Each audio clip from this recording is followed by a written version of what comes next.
In this episode of the IT Experts podcast, we're talking episode 2 of M&A Mastery. We're helping you understand the whole M&A landscape for your MSP. Welcome to the IT Experts podcast, the only podcast to help MSPs scale to 1 million, and if already there, get to 5 and go faster. At the end of the day, isn't it all about building a business that works for you rather than you for it? I hope you enjoy the show. So good morning, good afternoon, good evening. Welcome to the IT Experts podcast. Today, this is a 2 out of the 3 podcast trilogy, all on M&A with Ken Roulston. Good afternoon, Ken. Welcome back to the show. Hi, Ian. Good to be back. And great stuff. This is session 2 now. It's like we've got everybody on a workshop. Ken and I have decided to run a 3 podcast series all around M&A Mastery, understanding M&A for your MSP, all the acronyms all in one. If you've just jumped straight into the podcast on this show, please go back and listen to the previous episode, which is all around the foundations of M&A, overview of the buying, selling, a really inspiring story all about Ken's story on why he's talking here today. And in today's episode, we're going to talk specifically about the selling process. However, before we do, the reason that we're talking on this podcast is because we talk to many MSPs and a lot of them plan to exit, or they have an idea that they want to exit at some point or another, but there's not so much of a plan. So I've been having some amazing conversations with Ken, who is an M&A and a channel legend, I shall call him, who should probably cringe at that, and to help us to understand and distill the foundations, which was episode 1, the selling process, episode 2, and next week we're going to be looking at the buying process. But for everybody on the call today, Ken, brief introduction. Who are you, what do you do, and who do you help? Thanks, Ian. I'm a long-term veteran, maybe not a legend, of the I know IT which one came industry, first. having been working in it for 46 years now. Started off as an engineer, moved into sales, and then latterly as an MD, I got more involved in the whole process of growing a business through acquisition. Initially, it was in the 90s through third-party maintenance activities. But in 2009, I started an MSP from scratch. I made 6 acquisitions over the next 12 years and then sold in 2023 when we were up to 17 million of revenue, 2 million of EBITDA, employing 120 staff between Northern Ireland and the south of England. Since that, I've been spending some time working with some vendors on helping their partners understand the M&A process, put together a web tutorial with a good friend of ours, Mark Copeman. M&A.com is a site for that. And I've been working with a number of clients directly, just trying to help them understand how to go about either buying or indeed selling an MSP. Fantastic. So that's the background. Great stuff. And if you want to learn more about Ken's story, go and listen to the previous episode. It's very inspiring. It will certainly it'll either knock you in or out of gear with regards to mergers and acquisitions for your MSP. And yeah, nice little shameless plug there, M&A.com with our great friend Mark Copeman. We're going to share with you all the details around what that is, how it can help you understand, take this podcast and your M&A journey to the next level at the end of the show. However, today we are talking about the selling process. Now, I hear it so many times, Ken. I thought my MSP was worth more than that. I can't believe that that's all they valued me on. And the 80% of the work that we do at the Growth Hub will help you get a decent valuation in terms of owner not needed, your automation, your team, your SOP, and all of these kind of great things. But there's many more aspects to the valuation. In the last show, we talked roughly about some of the EBITDA figures and the multipliers around that, which gets quite exciting when you start layering on and buying another MSP and integrating it and everything. But in your view, Ken, how does an MSP improve their valuation? How do they build value into the business? The value really comes from the profitability. So it comes from, first of all, acquiring clients, acquiring revenue, either organically or through acquisition, maximizing the margins that you're achieving on that revenue by buying well from vendors, streamlining your cost of sales as much as you can, standardizing to try and maximize your procurement spend, And then, of course, running the business as efficiently as possible, Yeah. because most MSPs probably spend 70% of their cost on labor. And therefore, the biggest opportunity to maximize your bottom line is to maximize the productivity of your labor. And that can be done through various mechanisms. Of course, the most effective, I think, is automation, outsourcing, as two ways of looking at how you maximize the output that comes from those resources.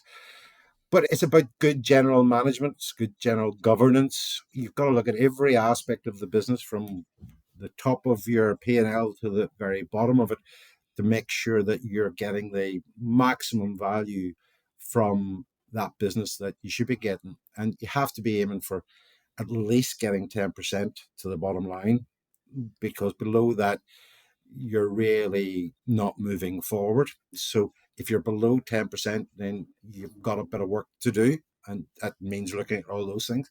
If you're above 20%, you're probably running very efficiently, and there's maybe not much scope to do more.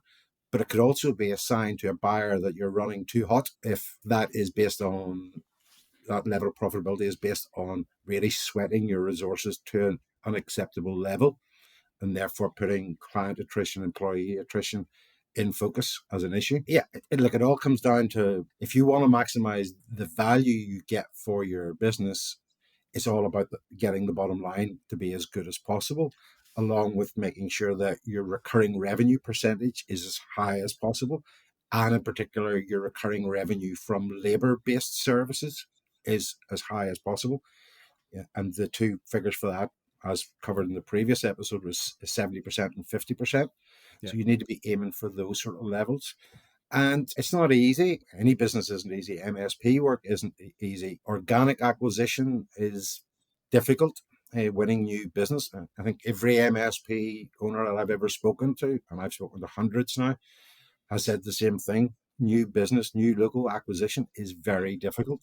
And Yeah. that's why there's such a thriving marketplace for acquisitions of companies, which is driving a very, very exciting industry, I think, at this point in time.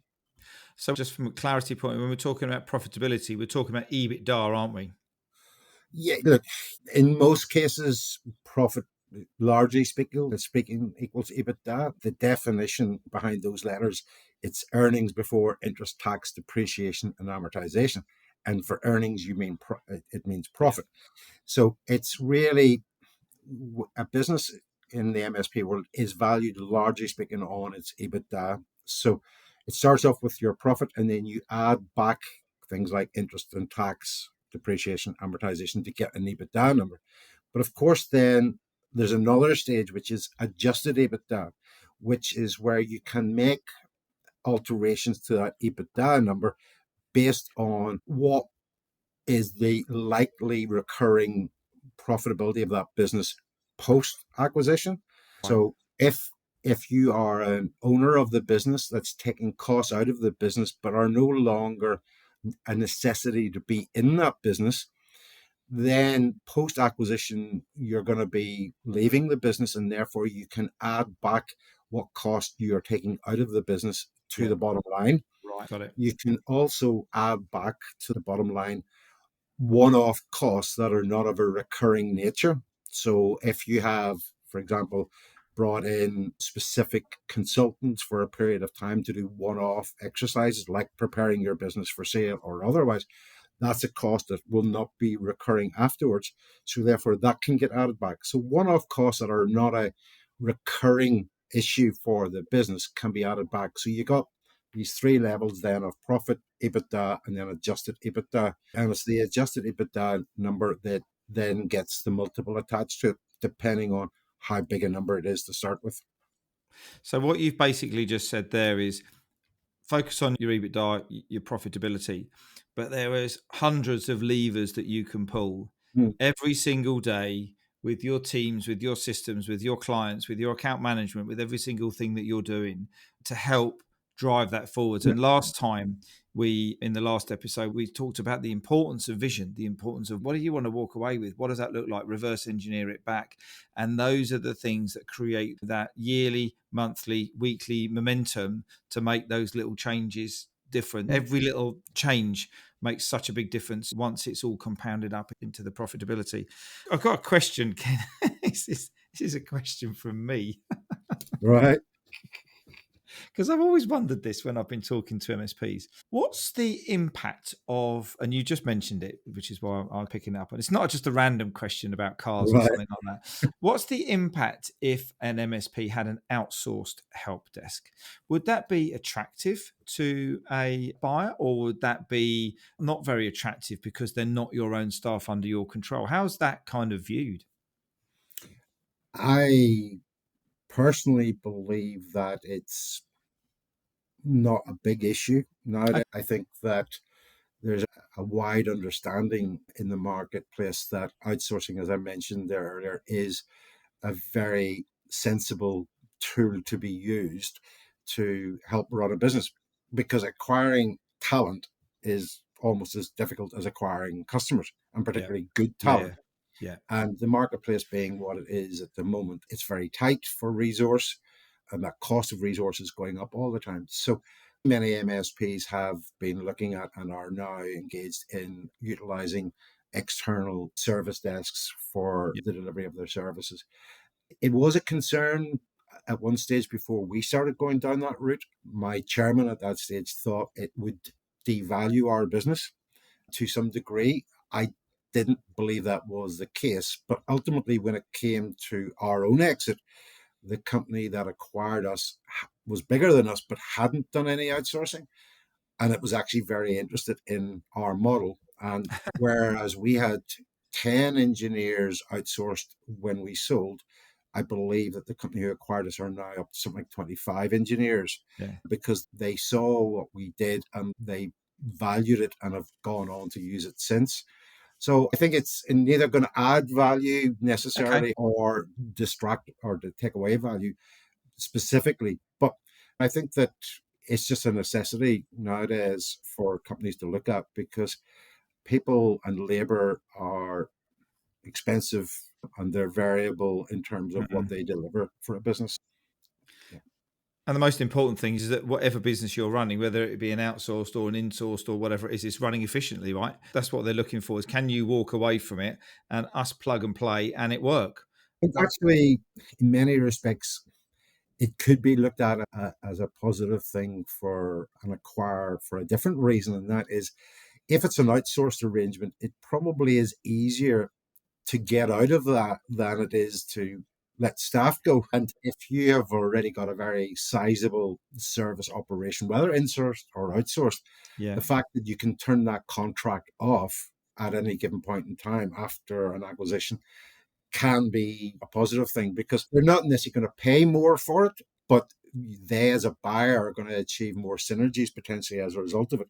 And therefore it's worth more to them than Yeah. perhaps it is to you.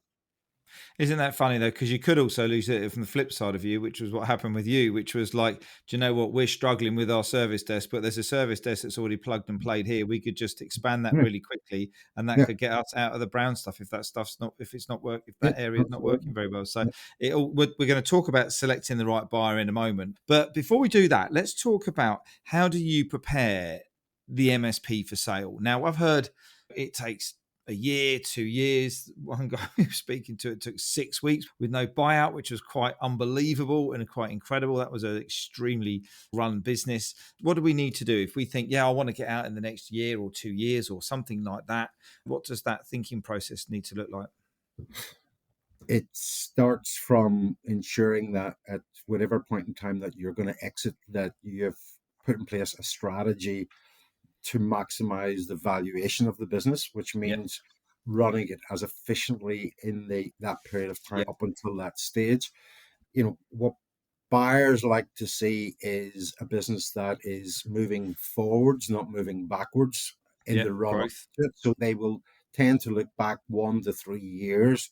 So that's why I've always said to anybody, if you're only giving thought towards selling and you haven't put any preparation in place, you probably need at least a year to get your house in order.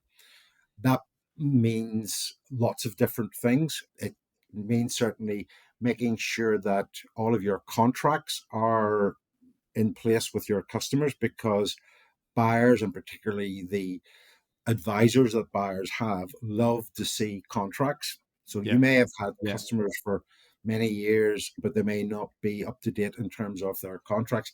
That's something that you really want to try and get in place as much as possible, Yeah. as soon as possible. You want those in place, signed, and current, reflecting the service that you're currently providing. Similarly, you need to have that in place with your employees, with all of your vendors, because when you get into this process of due diligence, that's the level of depth that they go into. They will want to see everything about your business and all of your relationships, whether with customers, employees, or with Yeah. vendors, as documented as possible. You want to also be showing to a potential buyer that you are running the business professionally. So, therefore, you should have records and an audit trail of major decisions that you've made in the business. Okay. Board meetings, that Ideally, sort of you things. should Yeah. be having at least a quarterly board meeting or management meetings where you can demonstrate to a buyer the process that you went through in giving consideration to taking on more staff or expanding your service lines or otherwise. Because again, what you're wanting to demonstrate to a buyer is that this is a well-run business. It's hasn't been run off the back of a fag packet. It's running to professional standards, because that will give them a feeling of comfort that when they acquire the business, nothing nasty is going to come out of the woodwork. Yeah. So they want to see professionalism. They want to see the business being run ethically. They want to see that you've got good customer retention, you've got good employee retention, which are two key factors as to Yeah. whether a business is Yes. running Yeah. properly or not. So if you put yourself in the other position whereby, as a seller, you imagine you're actually trying to buy your business, you Yeah. look at and say, what would you like to see? And what you want to see is very professional accounts, professional contracts, corporate governance in place. In some respects, you mentally flip it around in your head and think, if I was buying this business, what would I want out of it? And just a quick another question from Ian. Contracts, client contracts.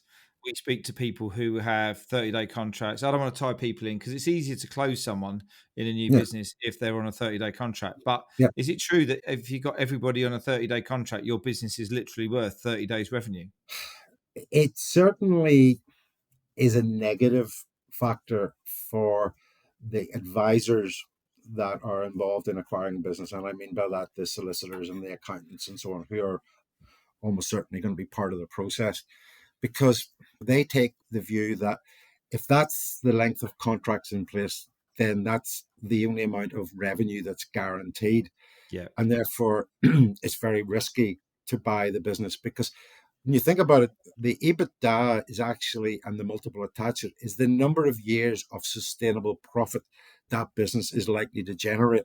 Yeah. So whether it's a multiple of 4, 5, 6, 7, that translates to the number of years. So if you've got your customers on a 30-day contract, that's very hard for a buyer to justify spending Giving you a money good that's multiplier. effectively 4 or 5 or 6 or 7 years worth of profitability. Now, of course, it is a challenge to get customers onto longer term contracts. It used to be the norm that customers were on 3-year contracts. Yeah. That kind of changed in the earlier days of MSPs to more like 30-day contracts, and therefore viewing it as a service. But I think that the way the market has developed and matured, what buyers are looking for now is customers that are on, generally speaking, at least a 1-year contract, a Yeah. rolling 1-year contract, or a contract that will give them the maximum length of time to basically assimilate that customer and convince them of the viability of the Yeah. acquisition for them going forward. In my own situation, we had some customers that weren't on long term contracts, but what we were able to demonstrate to the buyer was that they had been with us 7, 8, 9, 10 Yeah. years. Yeah. If they've been with us for that long and the service continues to be at a level that they've been enjoying in the past, there's no reason why they should move away. But if your customers are, generally speaking, 1, 2, or 3 years in length, that's more risky.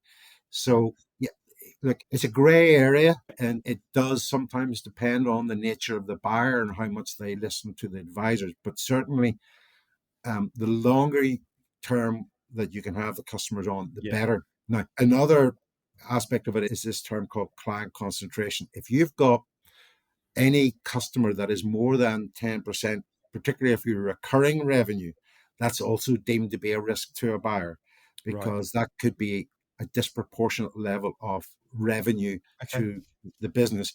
And therefore, for those larger customers that you have, it's more important that they're on longer term contracts. So if you can get your top sort of 20% of customers by recurring revenue onto ideally a 3-year contract, that will potentially add more value when it comes to that aspect of it than if they're on 30-day terms. Particularly, I would say it might be difficult to get all customers onto 3-year contracts or even 1-year contracts, but focus on those 20% of your customers that are probably giving you 80% of your recurring revenue, Yeah. and focus on getting them onto it. Lovely. Great stuff.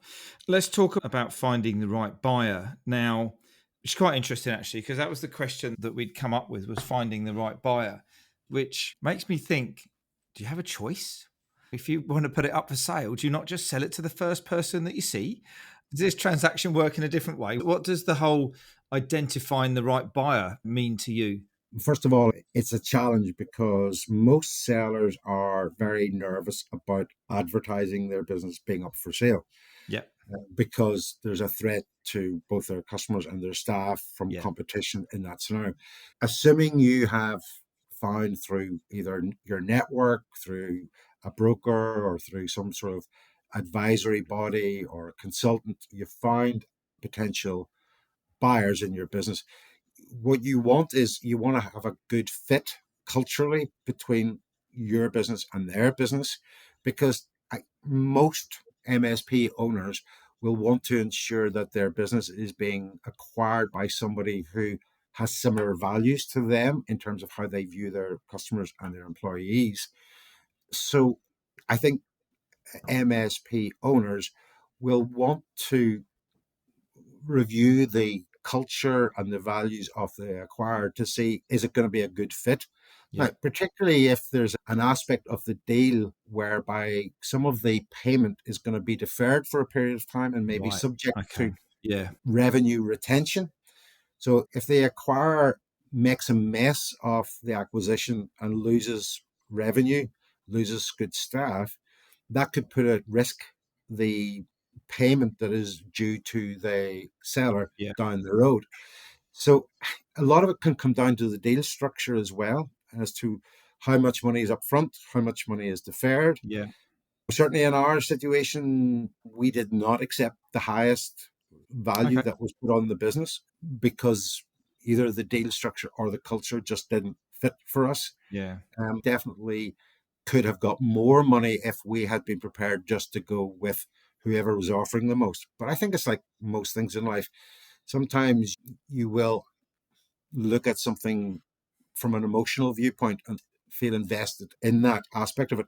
And therefore, the money becomes a secondary aspect. And the deal's not over until the deal's finished. And that could be what, 1, 2. I don't know whether it would go as a 3-year buyout, that sort of thing. And you've probably got to Yeah. work harder in your MSP for those 1, 2, or 3 years to get your earn out, maybe. Again, this is where you get into lots of different options. You may be an owner who wants to get out pretty much at completion stage, Yeah. or the buyer might want you out at completion stage, in which case they're taking responsibility for the next number of years Yeah. of the business. In that scenario, then it's very difficult as a seller to agree to an earnout arrangement where you no longer have any control over the business. Got it. So I tended to find that when we were acquiring companies, that the owner, and we wanted the owner pretty much to leave in most cases, because we wanted to integrate the business into our systems and processes. It became more of a deferred consideration model than an earn-out model. And that just Yeah. means you are pushing back the payment terms in the road. But yeah, it's not abnormal for that to be stretched out over 3 years. Now, Yeah. if of course you are going to be part of the management and control of that business moving forward and have a degree of, then an earnout becomes potentially more acceptable and can be more rewarding because you could actually earn more by achieving that than you would get from a Mm-hmm. deferred consideration model. So again, it all depends on what you want, whether you're prepared to stay on, whether you want to leave. It all depends what the buyer wants.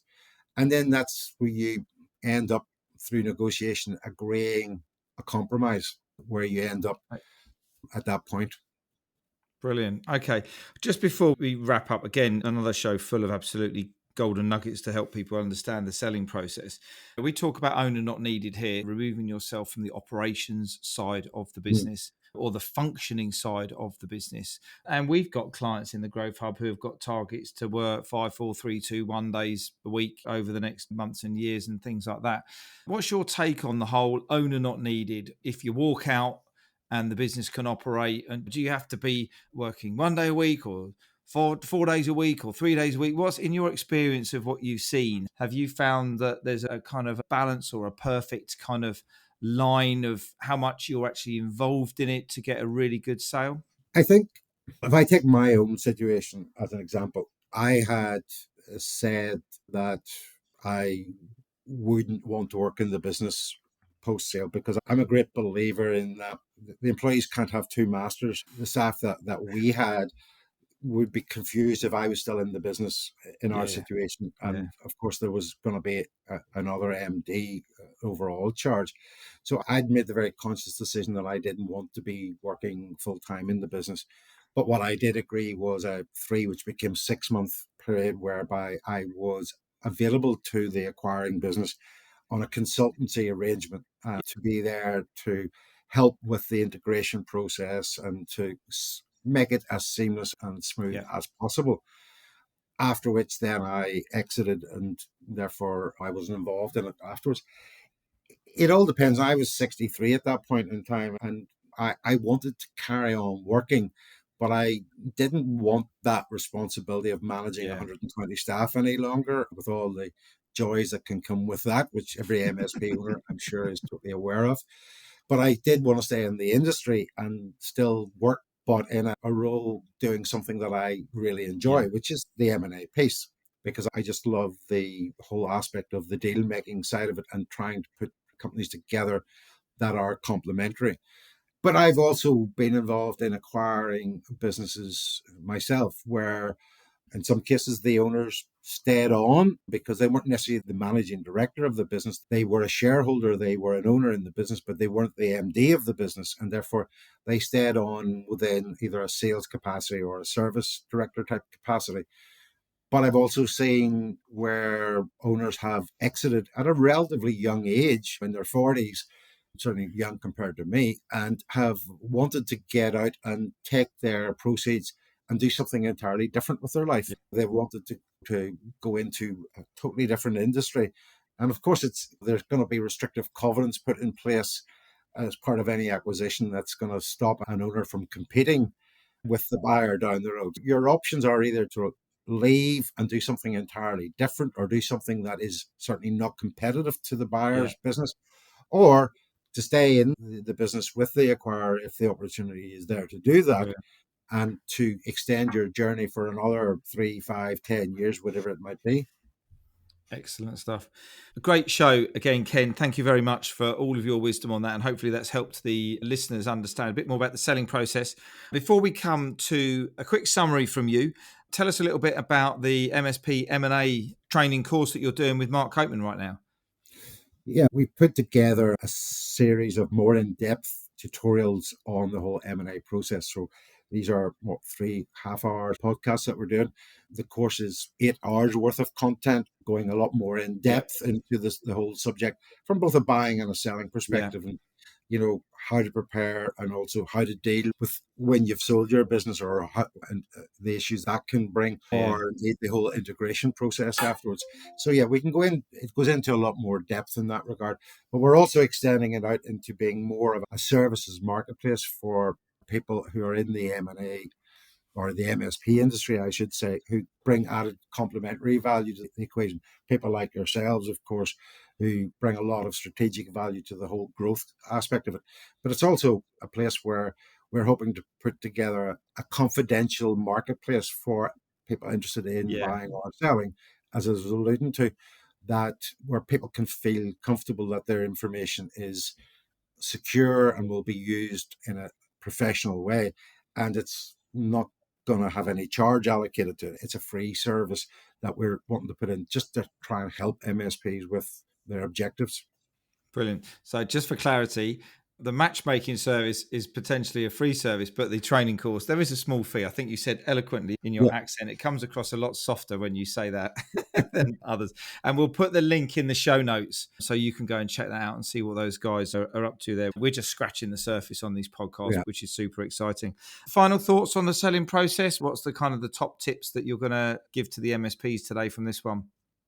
I think top tip is, if you're thinking about it and to prepare for it, is to make sure you get your house in order. I think the second point is be patient when it comes to the actual process, because it can take a bit of time to go through, particularly when advisors and legals and financial people get involved, and the due diligence can be quite in depth. So you need to be prepared for that. But I think the last point, and I touched on it on the way through there, is compromise. Yeah. You are, as a seller, wanting to get the maximum value that you can for all of the effort and hard work that you've put in, and all the blood, sweat, and tears. But you have to bear in mind that a business will only have a value that somebody's prepared to pay for. And a buyer will always be wanting to come from the other side of the equation. They want to pay as little as possible. So what I found is that, they're between the two extremes of the buyer and the seller, somewhere in the middle, there is a compromise position where it is not a great deal for either party, but it's a good deal. And more importantly, it's a fair deal. So I think that be willing to compromise to get a good deal for you, for your staff, and for your customers as a seller is the key thing that you need to aim for in the whole process. Fantastic. The next episode we're going to record is all around the buying process, and that concludes the trilogy. I think we could call it a trilogy. I think it's that valuable. It's a trilogy. But for today, Ken, thank you ever so much for your time and effort in recording and preparing and sharing us with your wisdom. Look forward to catching up with you and the listeners on the next one. Great stuff. Enjoy your day. See you soon. Oh, but one last thing, just before you shoot off. And if you're curious about how this episode links with the ability to scale your MSP to $1 million, or if you're already there, accelerate to 5, then we want to invite you to come and take the MSP Mastery quiz. And in just 3 minutes, you're going to get a 360-degree scan of your business, where you can identify the 1 or 2 tactics that can help you find more time, engage and align your people, and help generate more leads in your MSP. It's really simple. Just click on the link in the show notes. And if you have enjoyed this episode, we'd love to get some feedback from you by means of a rating and review on Spotify or iTunes or your podcast platform of choice. We really appreciate every single one of them. Now you can go and enjoy the rest of your day, and we look forward to catching up and connecting with you soon. All the best now.